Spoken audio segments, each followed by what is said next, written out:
Hello बच्चों, तो start करते हैं हम इक्विपोटेंशियल के बारे में। इक्विपोटेंशियल के बारे में हम बात करते हैं कि इक्विपोटेंशियल सरफेस क्या होता है। तो इक्विपोटेंशियल सरफेस बहुत इजी है। जैसे कि आपने पढ़ा था कि अगर मेरे पास यहाँ क्यू चार्ज है और मेरे पास यहाँ पॉइंट अगर मैं पी पर निकालता हूँ तो इस पे और इस पे कितना पोटेंशियल आता है, वी पी इक्वल टू के क्यू बटे आर, ये आपने पढ़ा होगा। ठीक है ना। तो वी पी इक्वल टू के क्यू बटे अगर यहाँ पर है तो किसी चार्ज क्यू नोट की वजह से। ठीक है ना। तो हम पूछते हैं कि डिफाइन, अब मैं तुमसे पूछूं कि जो रहता है, जो इलेक्ट्रिक वी पी रहता है वो के क्यू बटे आर रहता है, यानी कि V P is direct inversely proportional to R, R पर डिपेंड रहता है। इक्वी पोटेंशियल क्या रहता है, इक्वी यानी कि इक्वल, पोटेंशियल यानी कि पोटेंशियल, और सरफेस यानी कि कौन से सरफेस पर, यानी कि ऐसे कौन से सरफेस पर आपका इक्वल पोटेंशियल होता है उसको हम क्या कहते हैं, इक्वी पोटेंशियल कहते हैं। तो इक्वी पोटेंशियल की डेफिनेशन क्या रहती है, equi potential surface, equi potential surface is define as that surface over which electric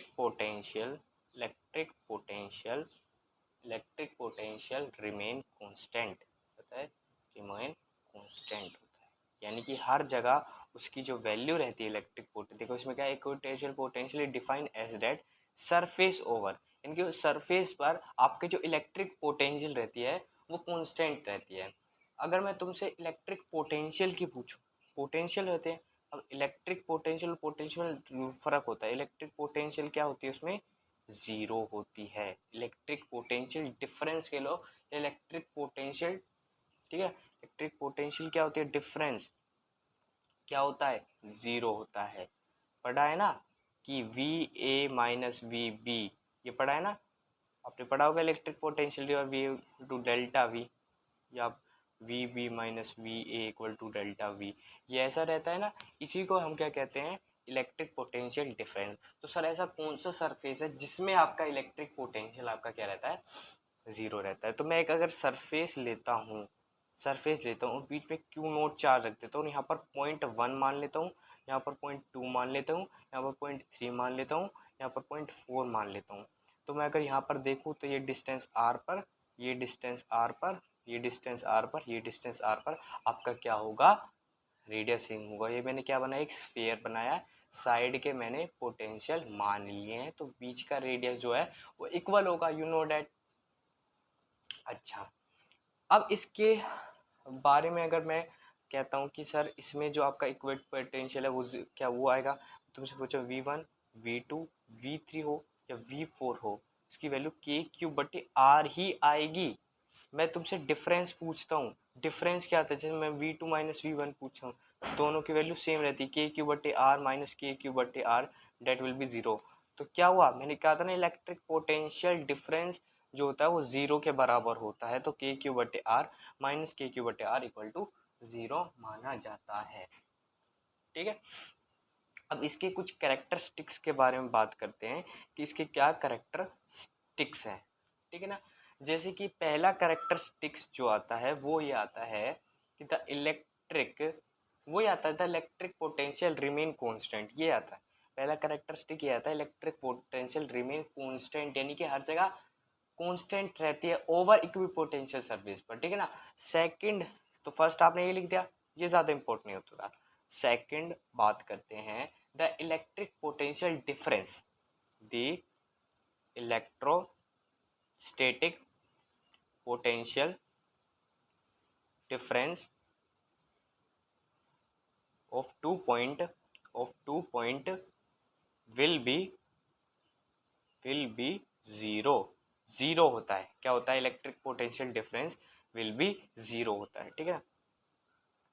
third की बात करते हैं, तो थर्ड क्या होता है, no work is required to move a charge over equipotential surfaces. आपको मैं बता देता हूँ क्या रहता है, no work is required to move a charge over equipotential surface. ठीक है। Equipotential surface. तुम कहोगे यानी कि अगर मैं तुमसे वर्क डन पूछूं क्योंकि इसमें वर्क डन रहता है ना, क्यू नोट को हम क्या करते क्यू नोट को वहाँ ले जाते, आपने पढ़ा होगा ना ये अगर आपको नहीं पता तो आप मेरे बेसिक्स प्रीवियस लेक्चर्स में जा सकते हैं, वहाँ आपको बताया हो। वरना अगर आप इस वीडियो में आए हो खाली इक्विपोटेंशियल सरफेस समझने, तो आपको पता होगा कि हमें एक चार्ज को मूव करवाने के लिए वर्क डन लगता है। वो क्या रहता है, v इक्वल टू क्या रहता है, डब्ल्यू ऑफ इन्फिनिटी 2p बटे में क्यू नोट चार्ज, ये पढ़ा है ना। अगर मैं डेल्टा वी की बात करूँ तो ठीक है, डेल्टा वी हमारा क्या है, हमने पढ़ा कि डेल्टा वी जो हमारा वो जीरो है, तो zero equal to work done, चलो ए पॉइंट मान लो, ठीक है ना। ए से बी की तरफ हम गए, तो ए से बी की तरफ गए हम, ठीक है, अपोन में क्यू नॉट यहाँ करेंगे तो work done A to B हमारा क्या हो जाएगा, जीरो आ जाएगा। क्या आ जाएगा, work done from A to B zero. तो वही कह रहा है नो वर्क इज रिक्वायर्ड, कोई वर्क ही नहीं लगेगा टू मूव अ चार्ज, हमको मूव करवाने में, कोई चार्ज करवाने में कोई भी हमें यानी कि ज़्यादा मेहनत नहीं लगेगी, ठीक है ना। आगे बात करते हैं, तो डेट इज आपका फोर्थ पॉइंट इज डेट, आपका फोर्थ पॉइंट जो रहता है the electric potential is always normal over the equipotential surface.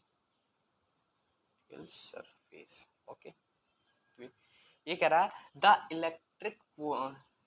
Electric sorry guys, ये इलेक्ट्रिक फील्ड है, ठीक है। इलेक्ट्रिक फील्ड मैंने गलती से लिख दिया इलेक्ट्रिक, मुझे बार बार पोटेंशियल लिखना पड़ रहा है ना, तो ये फील्ड है, ठीक है।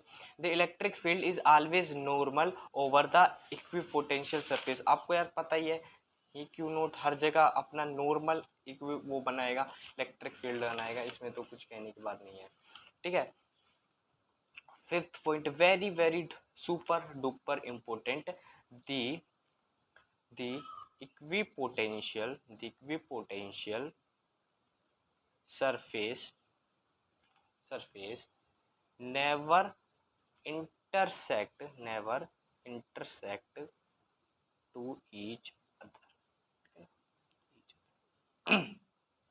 कि जैसे आपने पढ़ा था ना, इलेक्ट्रिक फील्ड कभी भी इंटरसेक्ट नहीं कर सकती, आपने पढ़ा होगा इलेक्ट्रिक फील्ड एंड चार्जेस में पढ़ा था कि आपका जो वो रहता है कि इलेक्ट्रिक फील्ड एंड चार्जेस जो रहता है वो कभी भी इंटरसेक्ट नहीं करता, ऐसे ही इक्विपोटेंशियल सरफेस कभी भी इंटरसेक्ट नहीं करेगा। तो गाइज ये कुछ 5 पॉइंट्स थे जो वेरी डुपर सुपर इम्पोर्टेंट थे, ये वेरी इंपॉर्टेंट है फॉर एग्जाम्स के लिए, कंपटीशन में ज़्यादा इसका कुछ नहीं पूछा जाता है। तो थैंक्स फॉर दिस